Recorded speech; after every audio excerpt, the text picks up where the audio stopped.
Hey everybody, welcome back to my channel.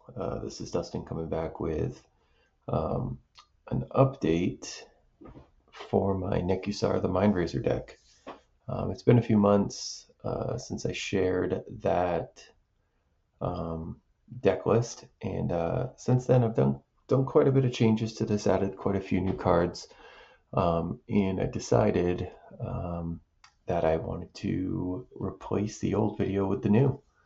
I think this is a way more tuned version of the deck. I think this version you'll find, um, is much more tuned, synchronizes very well, can really be explosive and move very quickly, and win games very quickly as well. Some of the same lines are in here. I believe I had the Underworld Breach line in there previously. But I had a chance to add a few new cards, and I wanted to share.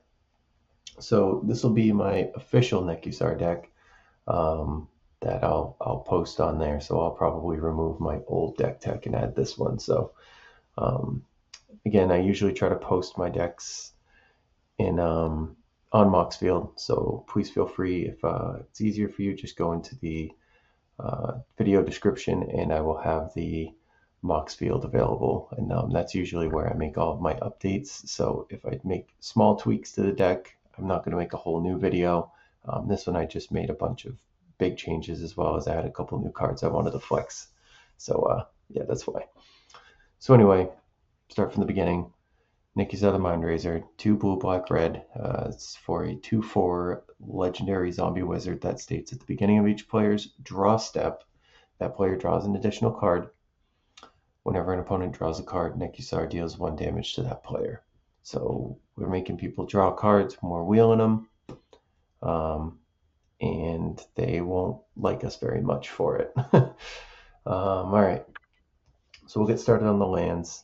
We're going to roll in with 4 basic swamps. 1, 2, 3, 4. 4 basic mountains. 1, 2, 3, 4. And 5 basic islands, for a total of 13 basic lands, if my math is correct there. We'll move to our remainder of the land base. Reliquary Tower. Reliquary Tower is great in this deck because there are cards that are going to make you draw more than your 7 for a wheel. We have like Prosperity in there that's going to make each player draw X amount of cards. So you might have with 13, 14 something cards in your hand.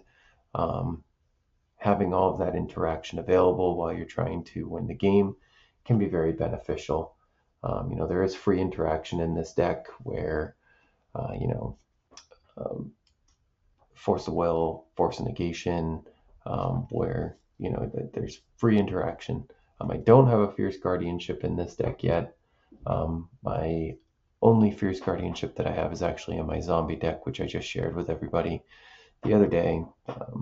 Actually updating my zombie deck after months actually is what made me wanted to update my Nekusar deck to share with everybody. So Reliquary Tower, Blood Crypt, the Clearwater and Murkwater pathway. Ancient Tomb, that's my new flex. One of my 2 Christmas presents I got this year. Well, not one of 2, but one of my 2 magic card Christmas gifts I got from my wife. Mana Confluence, Steam Vents, Starting Town, Ash Barrens, Evolving Wilds, Darkslick Shores, Haunted Ridge, Scalding Tarn, Underground River, River Pyre Verge, Command Tower, Bloodstained Mire, Polluted Delta, Training Center, Shaven Reef, and Watery Grave. So that takes care of the land base there. So 33 lands. I believe when I originally shared it was 35, I think. So I cut a couple lands, but you will start to see why.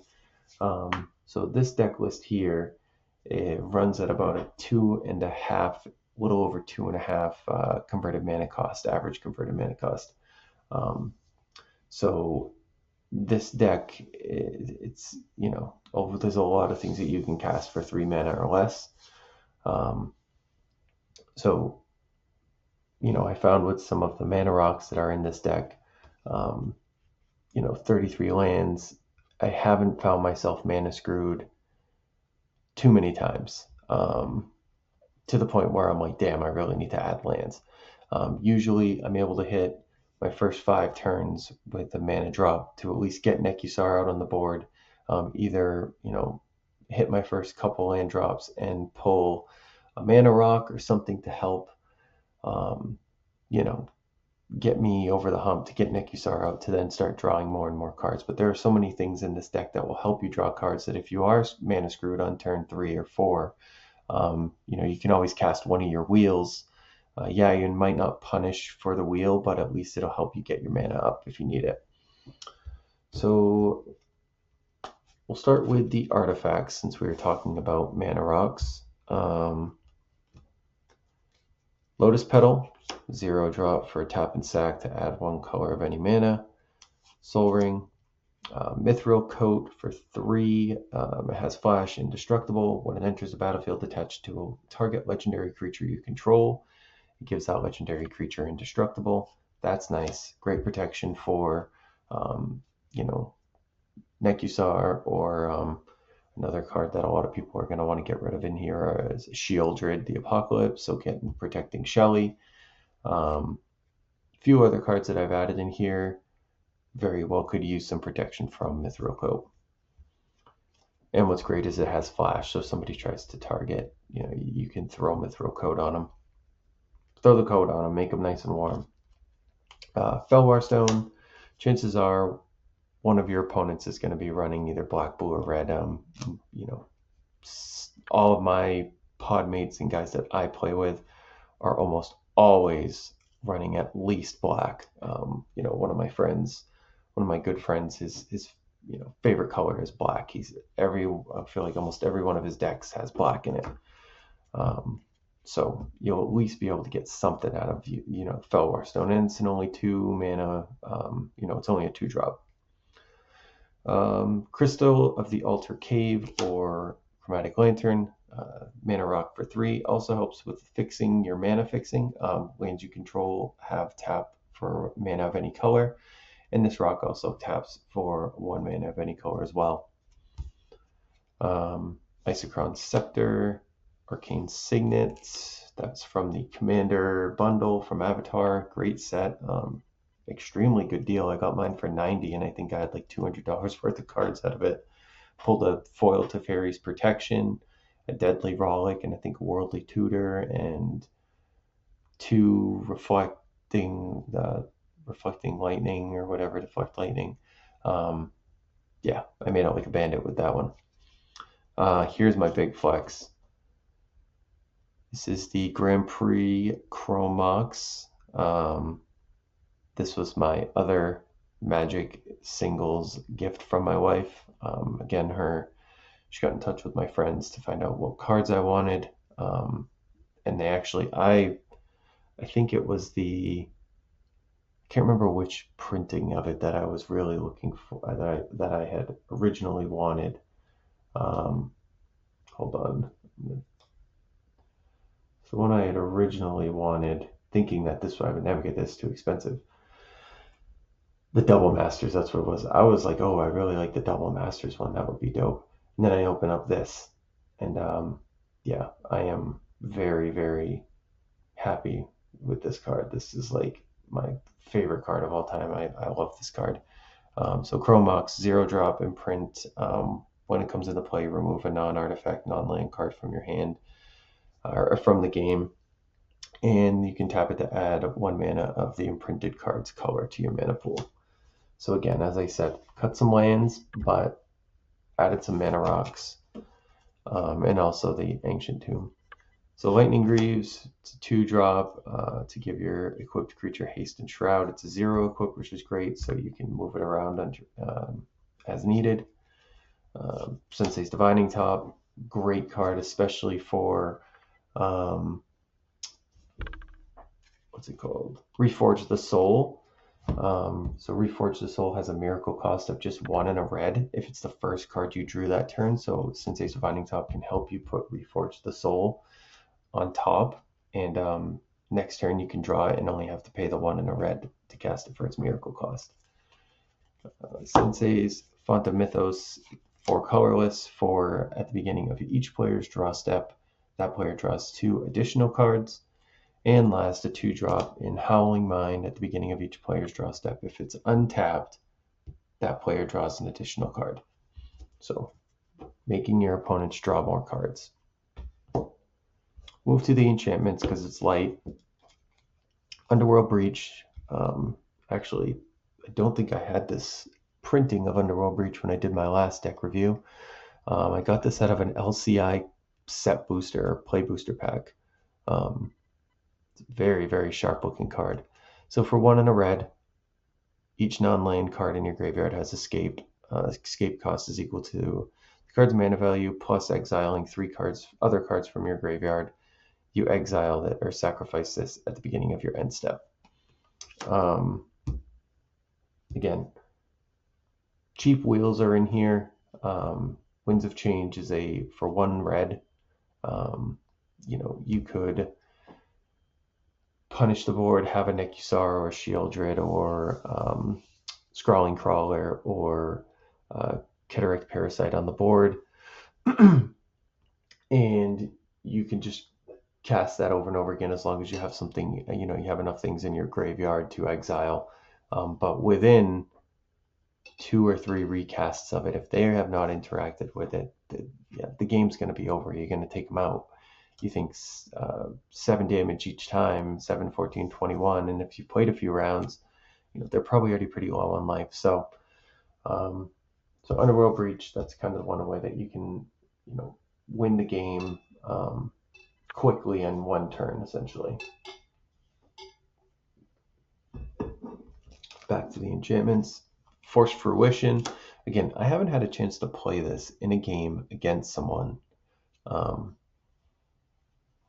Part of me almost is like, maybe I should just take it out because I've never seen it come into my hand. I've never had an opportunity to cast it, to put it on the board, to see how the table would react. So if you don't know, Forced Fruition for 4 blue, it's an enchantment that states whenever an opponent casts a spell, that player draws 7 cards. Again, I've never seen it in action.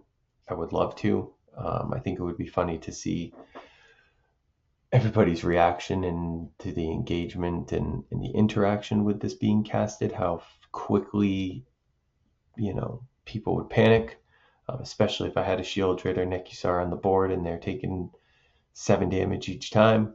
It'd be pretty funny. Dictator Crucifix, 1 blue. It does have flash for an enchantment that states at the beginning of each player's draw step that player draws an additional card. Underworld Depths, or Underworld Dreams, for black. It's an enchantment that states whenever an opponent draws a card, it deals 1 damage to that player. And then Curiosity, the same win condition is in here as well with Curiosity and Niv Mizzet the Firemind. So Curiosity, for a blue, enchant creature. Whenever enchanted creature deals damage to an opponent, you may draw a card. And again, that same win condition goes with Niv the Firemind. Putting Curiosity on them, tap it whenever you draw a card, or it says, when you draw a card, Niv Mizzet the Firemind deals 1 damage to any target. You tap it to draw a card, Curiosity's on it. You can just ping the table out for as many cards as you have to draw.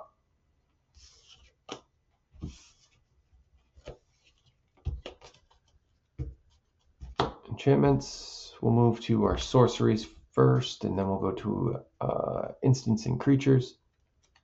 So we talked about Reforge the Soul, 3 red for a sorcery that states each player discards their hand and draws a fresh 7. But it does have that miracle cost of just 1 and a red to cast it if it is the first card you drew this turn. Windfall, 2 and a blue. For sorcery, each player discards their hand and draws cards equal to the greatest number of cards a player discarded this way. So this kind of can sync with Realm Inquiry Tower, where let's say you have 14 cards in your hand or 10. Now the entire table is drawing 10 cards and they're getting pinged from Nekusar, or whatever other creature or enchantment you may have on the board. Molten Psyche, 1 red. Each player shuffles the cards from his or her hand into their library and draws that many cards. Sorry about that, guys, for the hard reset there, hard stop. Cat was being a little ridiculous. Our female cat is in heat right now, so back to the deck tech. So Molten Psyche, 1 red for sorcery. Each player shuffles the cards from his or her hand into his or her library, then draws that many cards. It also has Metalcraft, so if you control 3 or more artifacts, Molten Psyche deals damage to each opponent equal to the number of cards that player has drawn this turn. So, Nekusar is on the board, you have 3 or more artifacts, basically doubles the amount of damage you're doing when they draw that many cards. Dark Deal, 2 and a black. Each player discards all the cards in his or her hand, then draws that many cards -1. Winds of Change, for red. Each player shuffles the cards from their hand into their library and draws that many cards. Time Reversal, 3 blue. Each player shuffles his or her hand and graveyard into his or her library, then draws 7. Exile Time Reversal. So let's say you have some cards, in your library that you want to reuse. You don't have Underworld Breach. It got countered, whatever happened. Time Reversal, get those back in your deck. Hope you pull one of the tutors in here to fetch whatever you wanted it to get and kind of start from scratch. Echo of Eons, for 4 blue. Each player shuffles their hand and their graveyard into their library, then draws 7. So again, same concept of Time Reversal.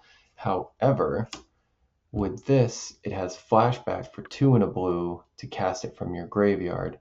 So you have the opportunity, you don't have a Rolling Quarry Tower, you need to discard cards.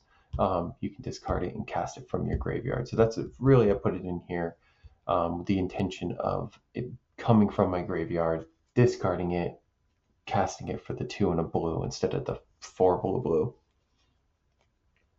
Next up, we have Fabricate for 2 and a blue. Search your library for an artifact card, reveal it, put it in your hand, and shuffle. Prosperity for X blue. Each player draws X cards. Grim Tutor, 1 black. Search your library for a card, put it in your hand, then shuffle. You lose 3 life. Gamble for a red. Search your library for a card, put it in your hand, discard at random, and shuffle. And Peer into the Abyss, 4 black. Target player draws cards equal to half the number of cards in their library and loses half their life, rounded up each time. Peer into the Abyss with Nekusar, Scrawling Crawler, or anything that deals 1 damage for drawing a card. That's essentially an instant kill for a target opponent, unless they have a colossal amount of life somehow. Moving to the instants, so this deck is pretty heavy on the instant interaction. So we'll start with Deadly Relic for 3 and a black. It also has an alternate casting cost. If you control a commander, you can cast it without paying its mana cost to exile target creature. Mindbreak Trap, 2 blue with an also has an alternate casting cost. If an opponent has cast 3 or more spells, you may pay 0 rather than cast the spell's mana cost, pay the spell's mana cost, exile any number of target spells. Dramatic Reversal, 1 in the blue, untap all non-land permanents you control. So Dramatic Reversal goes with our Isochron Scepter. I don't know if I went through Isochron Scepter but Isochron Scepter states for 2, imprint. When it comes into play, remove an instant card with converted mana cost 2 or less in your hand from the game. You can tap 2 and cast it to copy the imprinted instant and pay without paying its mana cost. So you imprint your Isochron Scepter. I think the way I figured it out is if you have a Soul Ring and an Arcane Signet or another mana rock, you can essentially generate yourself infinite amount of mana, colored mana, with those on the board. So your Soul Ring, let's say you have your Chrome Mox. you tap 2, you tap your Chromox for, let's say, a red, tap 2 in your Soul Ring, tap, cast it, untaps, you're now floating 1, you tap for another red, tap 2, tap and cast. When it casts, it untaps all non-land permanents. Now you've netted 2. So way to generate yourself infinite mana.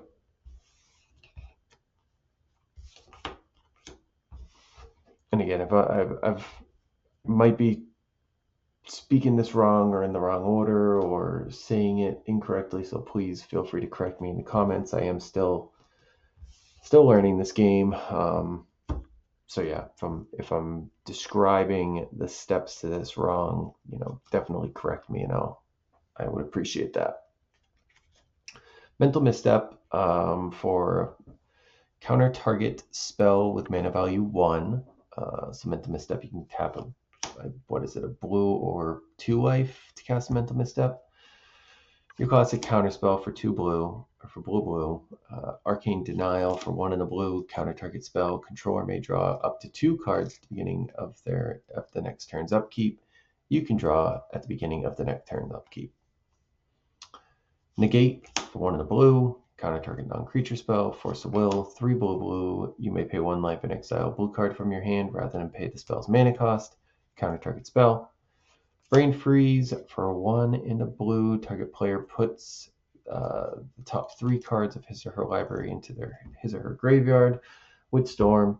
So again, with Underworld Breach, Brain Freeze, you can potentially, depending on the amount of mana you have, you can potentially storm off. If you have, let's say, a Lotus Petal, you can storm off as long as you have enough cards in your graveyard, and essentially, you can drain the board out.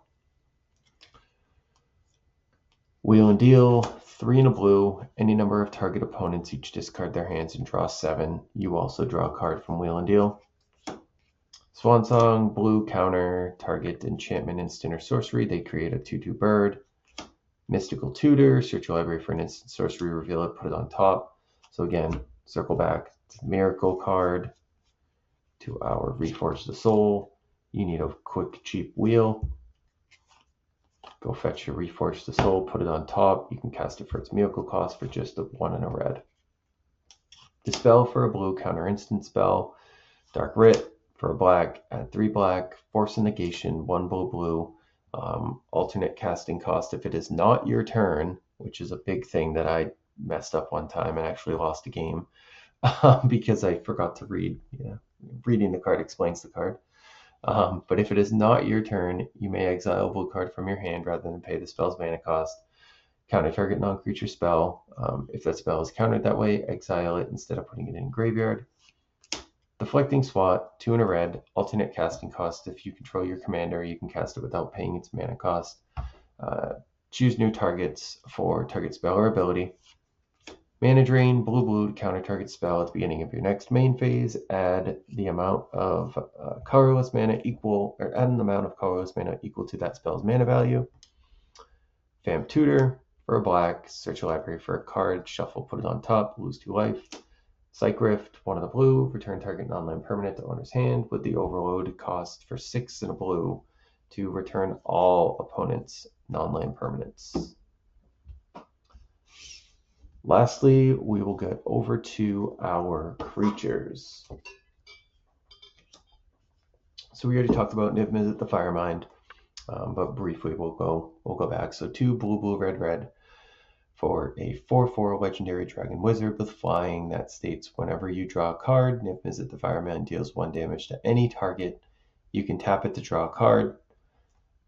It'll synchronize with Curiosity to deal as much damage as cards you have in your library, basically.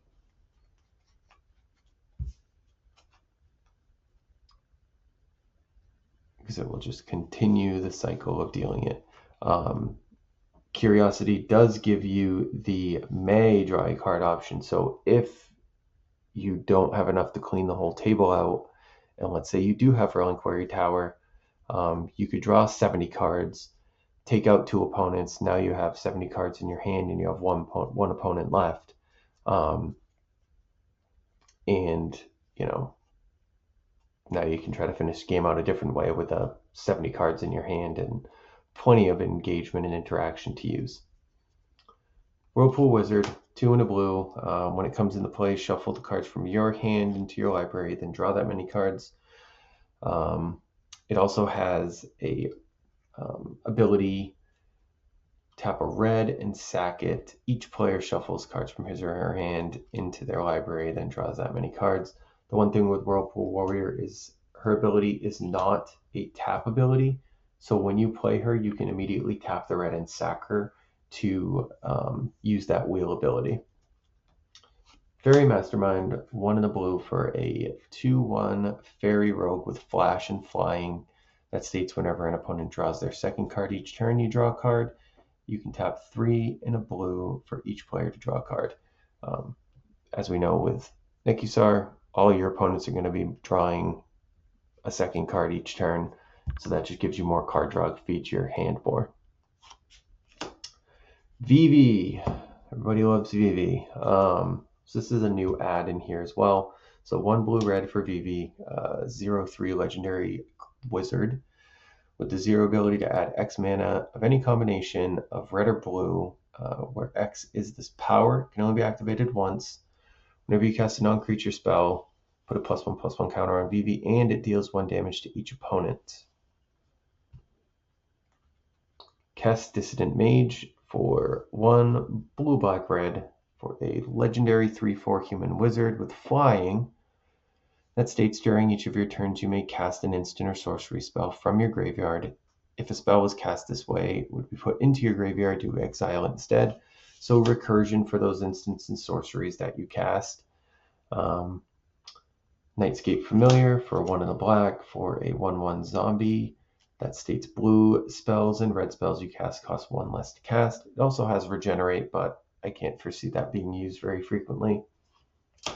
Orcish Bowmasters, 1 in the blue or 1 in the black with flash for a 1/1 Orc Archer.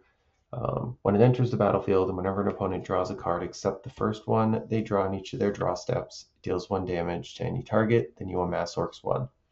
All these wheeling things, you get 3 opponents, you wheel them for 7. That's 7, 14, 21 damage that you can assign to any target, and you amass Orcs, 21. Just a great card. A gross card too. I really want to get the Holiday Scrolls edition of it, but it's like a $90 card, dude. It's very hard to find. Or 80, I don't know, what is it at right now? Let's see. Orcish Bowmasters. Orcish. Yeah, the regular version is 64. The foil is $100, so crazy. All right, anyway, Razorkin Needlehead, red for a 2/2 human assassin. It has first strike during your turn, not super important. Whenever an opponent draws a card, it deals 1 damage to them. So again, more things that are dealing 1 damage. Go-Go, Master of Mimicry, 2 and a blue for a legendary wizard. That states has a tap ability of XX, copy target activated or triggered ability you control X times. You may choose new targets for the copies. This ability can't be copied, and X cannot be 0. Mana abilities are not targetable. Activated or triggered ability, trigger an ability, tap 2, tap it, that ability triggers 2 more times. Harmonic Prodigy for 1 in the red, has prowess, and if an ability of a shaman or another wizard you control triggers, that ability triggers an additional time. So Nekusar's ability can trigger twice. It'll deal, instead of 1 damage each card, Harmonic Prodigy will make it deal 2 damage each card.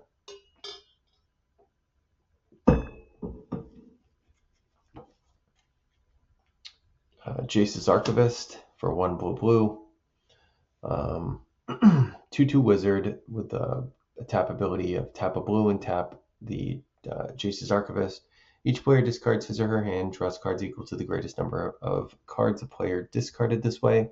Great thing with Jace's Archivist is that ability is recurable. You are not sacrificing Jace's Archivist. Cataract Parasite for a black. Whenever an opponent draws a card, if you control a red permanent, you may have it deal 1 damage to that player. So it gives you a may. I don't know in what universe you wouldn't want to deal the damage, I guess, unless they have some type of life loss trigger. But yeah, I guess I didn't think about it that way. They could have playing an opponent who has life loss triggers or something, and maybe you want to do it to a different opponent. Scrawling Crawler, 3 colorless for a Phyrexian construct. At the beginning of your upkeep, each player draws a card. Whenever an opponent draws a card, the player loses 1 life. Baral, Chief of Compliance for 1 and a blue. Your instant and sorcery spells you cast cost 1 less to cast. And whenever a spell or ability you control counters a spell, you may draw a card. If you do, discard a card. As you saw, there's a fair amount of counter interaction in here, so just some more help with some card draw, but really primarily we want the instant and sorcery cost reduction the most. We got our girl Shelly, Shieldred the Apocalypse for 2 black, Phyrexian Praetor. She has Death Touch, and whenever you draw a card, you gain 2 life. Whenever an opponent draws a card, they lose 2 life. That's gross. Funny story about this card. We went to my sister's graduation from boot camp, from drill instructor school. She's in the Army. She lives in out of state. And we went to a random store, card shop down there. Beautiful LGS. I wish I could remember the name of it. It was in Columbia, South Carolina, I believe was one of the nearby. And just bought a random pack. They had a huge selection. Bought a random pack and pulled this, and at the time it was the most expensive card that I had ever pulled in a pack. I was only like 3 months back into playing the game, and that was a huge pull. All right, Magus of the Wheel, 2 and a red. For a 3/3 human wizard, has an ability to tap a 1 and a red to tap and sack Magus of the Wheel, and each player discards their hand and draws 7. Kami of the Crescent Moon, blue. At the beginning of each player's draw step, the player draws an additional card. And last but not least, a card I'm very happy I was able to get my hands on, Gearson Starn Kellermorph for 1 blue-red. Legendary creature, 3/2 that has Ward 2. Also has the ability that whenever another source you control deals exactly 1 damage to a permanent or player, Gearson Starn deals 2 to that permanent or player.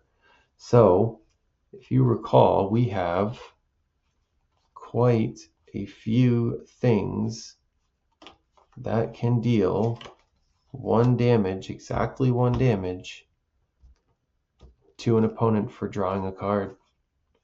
So instead, each time somebody draws a card, if you have Nekusar on the deck, each card's going to deal 3 damage.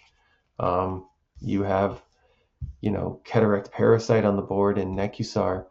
Each card you draw, they're going to deal 1, 1, then 2, 2 from Kellermorph. It's going to be 6 for each card they draw. I have played this. I have gotten Gearson Starn out before. The game ended very quickly. I think I won by turn 5, maybe. By turn 5 with a lot of, I drew kind of almost a Magic Christmas sort of hand with very cheap interaction, and my opponent kept trying to counter my activity, and I was able to respond, basically took out all of his interaction. He tried to cast his commander. He has a Grand Arbiter deck, and I shut that right down, and he had no response after that, basically. So yeah, so this is my baby. This is definitely, in my opinion, my most powerful deck. It's funny, I utilize ChatGPT and AI pretty frequently, and I was curious to see what they thought my strongest deck would be. And even with the additions that I made to this deck over the past week, and with my, Christmas cards added, um, ChatGPT still says my Muldrotha deck is stronger. So I don't know if any of you have, seen my Muldrotha video or checked it out on Moxfield. I'd love to hear your opinions on it, which deck you think is stronger. I think this deck is more explosive. It can become, you can win the game pretty quickly with this deck. I think Muldrotha is a deck that's more built for a slower style of play. Muldrotha can definitely go off. If you've watched the video, it has plenty of opportunities where you can, um, you know, go ham and win the game like the snap of fingers.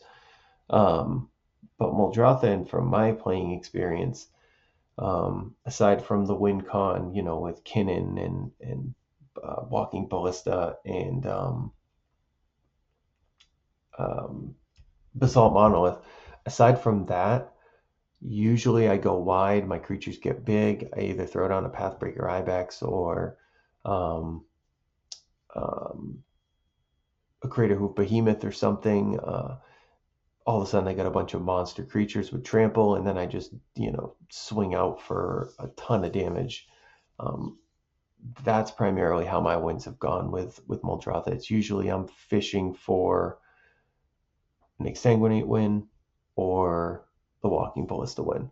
With this, I feel like this deck has a wide variety of different opportunities where you can win the game. But yeah, if you've watched the video, if you've checked out the deck text, you know anything about Magic, let me know your opinions in the comments. I am hoping to get my hands on a Collect a Booster box for Lorwyn when it comes out. Funny story, I had planned on doing a opening for my Commander bundle. My dumbass ripped the box open sitting here at the desk, no camera on, got to about pack 2 in there and realized I wasn't recording. So I was a bit bummed. The Commander bundle was a really cool box to open, way cooler than the Spider-Man gift bundle I did a few months ago. Unfortunately, Spider-Man was a pretty big flop, and I think I only got like one legitimate card that were $5 in that entire box. But yeah, let me know your thoughts, everybody. I appreciate it if you did sit through and watch the video. I hope you'll give me some feedback, and otherwise, I hope everybody had a great holiday, and Happy New Year to everybody. I hope 2026 is a wonderful year for you. 2025 was treated me very well. I got married this year. This was my first full year in our new house that we bought in 2024. So, my wife got a new job that she seems to enjoy. I'm doing well. So I just hope that, everything continues and you have a great 2026. And yeah, I'll talk to you guys later. Peace.